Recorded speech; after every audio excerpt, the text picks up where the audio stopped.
காலை உணவு திட்டத்தை விரிவாக்கம் செய்யும் போது குழந்தைகளின் வயிறு நிறைவதாக முதல்வர் ஸ்டாலின் நெகிழ்ச்சி தெரிவித்துள்ளார். இதுகுறித்து தொண்டர்களுக்கு அவர் எழுதியுள்ள கடிதத்தில் 2022 காலை உணவு திட்டம் துவங்கப்பட்ட நிலையில் முதற்கட்டமாக 38 மாவட்டங்களில் 1545 தொடக்கப் பள்ளிகளில் 1,14,095 குழந்தைகள் பயன்பெறும் வகையில் செயல்படுத்தப்பட்டது என்றும், அடுத்த கட்டமாக 2023 மாநகராட்சி மற்றும் நகராட்சி பகுதிகளில் உள்ள 433 அரசு தொடக்கப் பள்ளிகளில் 56,160 மாணாக்கர்கள் பயன்பெறும் வகையில் காலை உணவு திட்டம் விரிவாக்கப்பட்டது எனவும் குறிப்பிட்டுள்ளார். பின்னர் தமிழ்நாடு முழுவதும் உள்ள அரசு தொடக்கப் பள்ளிகளிலும் திட்டம் விரிவாக்கம் செய்யப்பட்டு 30,992 பள்ளிகளில் பயிலும் 15,32,000 மாணவர்கள் பயன்பெற தொடங்கியதாக தெரிவித்துள்ள முதல்வர், அரசு உதவி பெறும் பள்ளிகளுக்கும் விரிவடையச் செய்ததன் விளைவாக ஊரக பகுதிகளில் உள்ள 3,995 அரசு உதவி பெறும் தொடக்கப் பள்ளிகளில் 2,23,536 மாணவ மாணவியர் பயன்பெற்று வருவதாக தெரிவித்துள்ளார். மேலும் மொத்தமாக 34,987 தொடக்கப் பள்ளிகளில் 17,53,000 மாணாக்கர்கள் சத்தான காலை உணவுடன் தெம்பாக கல்வி கற்று வருவதாக அவர் நெகிழ்ச்சி தெரிவித்துள்ளார். இந்நிலையில் அடுத்த கட்டமாக காலை உணவு திட்டத்தை நகர்ப்புற பகுதிகளில் உள்ள அரசு உதவி பெறும் பள்ளிகளுக்கும் வரும் 26ஆம் தேதி முதல் விரிவாக்கம் செய்யப்பட உள்ளதாக தெரிவித்துள்ள முதல்வர், சென்னை மயிலாப்பூர் புனித சூசையப்பர் தொடக்கப் பள்ளியில் இத்திட்டத்தினை பஞ்சாப் முதல்வர் பகவந்த் மான் முன்னிலையில் தொடங்கி வைக்க உள்ளதாக குறிப்பிட்டுள்ளார். அத்துடன் இந்த விரிவாக்கத்தின் மூலம் நகர்ப்புறம் சார்ந்த 2,429 பள்ளிகளில் 1ஆம் வகுப்பு முதல் 5ஆம் வகுப்பு வரை படிக்கும் 3,06,000 மாணவ மாணவியர் பயன்பெறுவர் எனவும் முதல்வர் பெருமிதம் தெரிவித்துள்ளார்.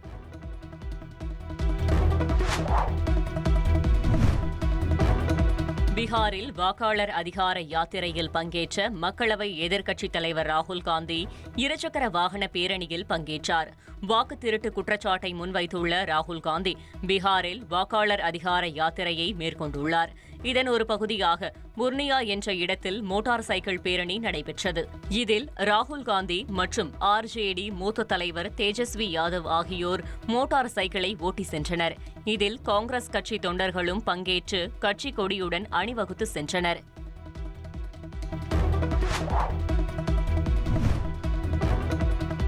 இந்தியாவிலேயே பணக்கார முதலமைச்சர்கள் பட்டியலில் ஆந்திர முதல்வர் சந்திரபாபு நாயுடு மீண்டும் முதலிடம் பிடித்துள்ளார். ஜனநாயக சீர்திருத்த சங்கம் ADR இந்தியாவின் பணக்கார முதல்வர்களின் பட்டியலை வெளியிட்டுள்ளது. அதன்படி ஆந்திர முதல்வர் சந்திரபாபு நாயுடு 931 கோடி ரூபாய் சொத்து மதிப்புடன் இந்த ஆண்டும் முதலிடத்தை பிடித்துள்ளார். அருணாச்சல பிரதேச முதல்வர் பெமா காண்டு 332 கோடி ரூபாய் சொத்துக்களுடன் 2வது இடத்திலும், கர்நாடகா முதல்வர் சித்தராமையா 51 கோடி ரூபாயுடன் 3வது இடத்திலும் உள்ளனர். 8 கோடி ரூபாய் சொத்து மதிப்புடன் தமிழக முதலமைச்சர் ஸ்டாலின் 14வது இடத்தில் உள்ளார். 15 லட்சம் ரூபாய் சொத்துக்களுடன் மேற்கு வங்க முதல்வர் மம்தா பானர்ஜிக்கு கடைசி இடம் கிடைத்துள்ளது.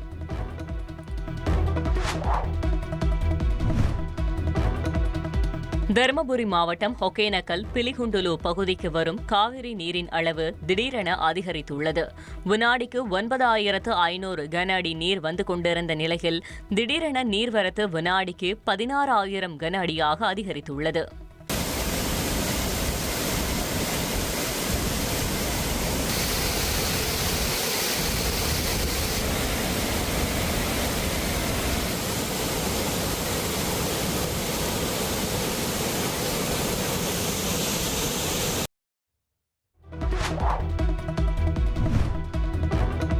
அறந்தாங்கி அருகே பள்ளி மாணவன் மின்சாரம் தாக்கி உயிரிழந்த சம்பவம் சோகத்தை ஏற்படுத்தியுள்ளது. புதுக்கோட்டை மாவட்டம் அறந்தாங்கி அருகே தேவர்பட்டியைச் சேர்ந்த 8ஆம் வகுப்பு படிக்கும் செல்வக்கண்ணன் என்ற மாணவன் வீட்டின் அருகே இருந்த இரும்பு கம்பி வேலியில் மின்சாரம் பாய்ந்ததை அறியாமல் தொட்டபோது மின்சாரம் தாக்கி உயிரிழந்தார். இதனை அறிந்த மாணவனின் பெற்றோர் மற்றும் உறவினர்கள் மருத்துவமனையில் கதறி அழுத காட்சி சோகத்தை ஏற்படுத்தியுள்ளது. இப்போ 3 மாசத்துக்கு முன்னாடி தான் முள்ளு கம்பி போட்டுட்டா. முன்னாடி ரோடு இருந்தது தான், அதில் பாதியில் அதெல்லாம் போய்கிட்டு வந்துட்டு இருந்தோம். அவங்க சண்டை போட்டு அவங்க வந்து இப்போ இது வந்து இது புறம்போக்கு இடத்த ஆக்கிரமி பண்ணி அவங்க வந்து பட்டா இடம் எங்களோட சொந்த இடம் அப்படின்னு சொல்லி அவங்க எங்களுக்கு மட்டும் அடைச்சிருக்கா, மற்றவங்களுக்குலாம் அடைக்கல சார். எங்களுக்கு மட்டும் அடைச்சிட்டா. அது சின்ன பிள்ளை மழை பெய்யவும் கரண்ட் வருது தெரியாமல் அதில் கனெக்ஷன் பண்ணியிருக்கா, அந்த கம்பிக்கும் அந்த போஸ்ட்டுக்கும். அது எங்களுக்கு தெரியலை. ஐயோ என் பேர் கேள்வி. இப்போ அவனுக்கு வந்து ஒரு ஷாக் அடிச்சிருக்கு. பக்கத்தில் ஒரு கம்பி வேலி வந்து போட்டிருந்ததுனால ஈபிக்காரங்களோட அலட்சியத்தினால பக்கத்து வீட்டு அலட்சியத்தினால எங்கள் தம்பிக்கு ஷாக் அடிச்சு கால் இறந்து போயிட்டான். இப்போ அந்த கரண்ட் ஒட்டிட்டு அதில் போனதில் ராத்திரி காற்று மழையில் கரண்ட் இல்லாமல் இருந்துச்சு. அந்த நேரம் கரண்ட் வந்திருக்கும் போல இருக்கு. புள்ள வெளியே போயிருக்கிறான், காட்டு சைடு தான் வெளியே போகணும். போவையில் எப்படியே இழுத்துருச்சா இல்லை அவன் தொட்டானான்னு எங்களுக்கு தெரியாது. அப்படியே நின்றுட்டு புள்ள முடிஞ்சிச்சு. கிருஷ்ணகிரி அருகே புதிய வீட்டு கட்டிடம் இடிந்து விழுந்து 2 வயது குழந்தை பலியான சம்பவம் சோகத்தை ஏற்படுத்தியுள்ளது. ஊத்தங்கரை அடுத்த வாலிப்பட்டி கிராமத்தைச் சேர்ந்த ரகு முனீஸ்வரி தம்பதிக்கு இலவச வீடு வழங்கும் திட்டத்தில் புதிய வீடு வழங்கப்பட்டுள்ளது. கனமழையினால் வீடு இடிந்து ரகுவின் மகன் மற்றும் அவரது சகோதரன் மீது விழுந்தது. இதில் மருத்துவமனையில் அனுமதிக்கப்பட்ட இருவரில் 2 வயது பெண் குழந்தை சிகிச்சை பலனின்றி உயிரிழந்தது. தரமில்லாத கட்டுமான பொருட்களை கொண்டு வீடு கட்டப்பட்டதே விபத்திற்கு காரணம் என புகார் எழுந்துள்ளது. இந்த சம்பவம் குறித்து போலீசார் வழக்கு பதிவு செய்து விசாரணை மேற்கொண்டு வருகின்றனர்.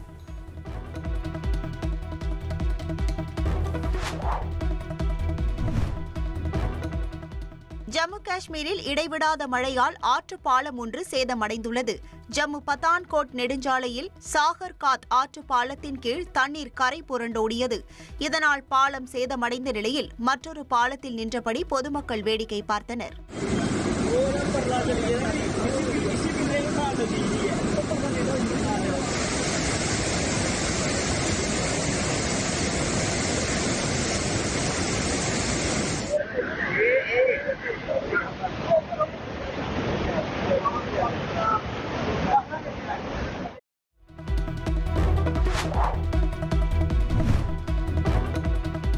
அமெரிக்காவின் வடக்கு கரோலினாவில் எரின் சூறாவளியை தொடர்ந்து கடலில் எழுந்த ராட்சத அலைகளை அமெரிக்க கடலோர காவல் படையினர் எதிர்கொண்ட காட்சிகள் வெளியாகியுள்ளன.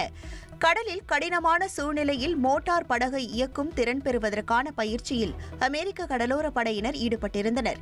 எரின் சூறாவளியால் கடல் சீற்றத்துடன் காணப்பட்டது. அப்போது ஆக்ரோஷத்துடன் எழுந்த அலைகளை வீரர்கள் கடந்து சென்ற காட்சிகளை அமெரிக்க கடலோர காவல்படை வெளியிட்டுள்ளது.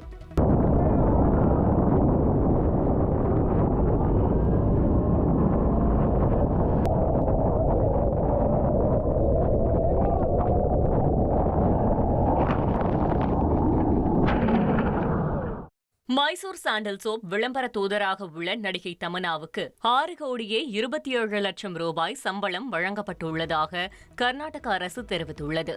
பிரபலமான மைசூர் சாண்டல் சோப்பை கர்நாடக அரசு அதன் பொதுத்துறை நிறுவனத்தின் மூலம் தயாரிக்கிறது. இதன் வர்த்தகத்தை பெரிதாக்கும் விதமாக கடந்த வருடம் நடிகை தமன்னா விளம்பர தூதராக நியமிக்கப்பட்டார். இந்நிலையில் நடப்பு சட்டமன்ற கூட்டத்தொடரில் பாஜக எம்எல்ஏ மைசூர் சாண்டல் சோப் விளம்பரத்திற்கான செலவு குறித்து கேள்வி எழுப்பினார். இதற்கு பதில் அளித்த கர்நாடக அரசு நடிகை தமன்னாவுக்கு 6 கோடியே 27 லட்சம் ரூபாய் சம்பளமாகவும் மொத்தமாக 56 கோடிக்கு விளம்பரம் செய்யப்பட்டுள்ளதாகவும் எழுத்துப்பூர்வமாக தெரிவித்துள்ளது.